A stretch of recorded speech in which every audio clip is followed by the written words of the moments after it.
Greetings, everyone. I hope that you are having a great day so far. This week I'm sharing some passages from the Gospel of Mark. Today we're going to look at a few verses starting at chapter 12, verse 41. This event takes place while Jesus is sitting in the temple in Jerusalem watching people. Now, before we get into the passage, let me ask you this. If you're a follower of Jesus, do you actively trust him, or do you rely on other things? Do you trust Jesus for your well-being, or are you trusting in your job, your money, your toys, or something else? This question is going to be relevant as we dive into our passage today. So let's go ahead and start reading at verse 41. And Jesus sat down opposite the treasury and began watching how the people were putting money into the treasury. And many rich people were putting in large amounts. And a poor widow came and put in 2 lepta coins, which amount to a quadrans.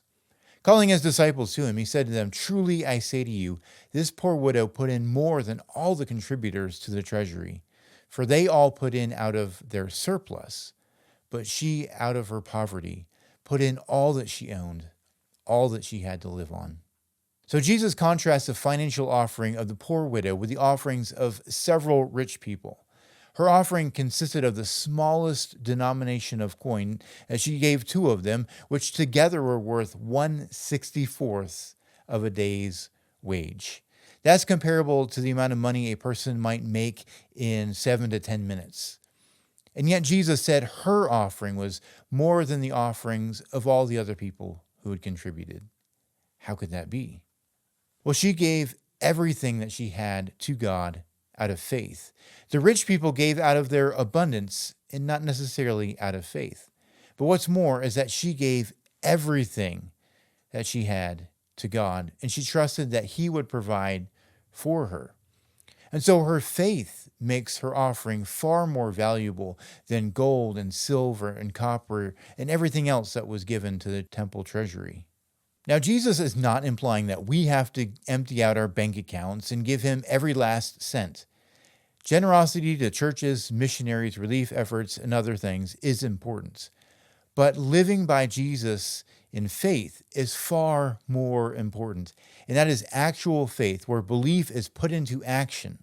Not just theoretical faith of, yes, I trust Jesus, but actually living our lives trusting Jesus.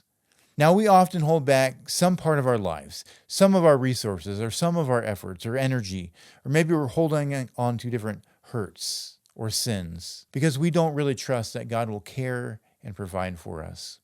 We instead trust in our finances or our jobs or our popularity or substances, abilities, pleasures, or many other things. But at the end of the day, those things will disappoint, but Jesus will not. And so I challenge you to step out on faith. Give to Jesus what you have been holding back. Not that you're trying to buy his favor, but you're simply giving up the things that are holding you captive, that Jesus wants to free you from. When you step out and you live by faith, you will experience the joy and freedom that only comes from living by faith in him. This has been Devotions with Joe Schneider from First Christian Church of O'Neill. I pray that you have a great day and that you will experience the joy that comes from a life of faith in Jesus.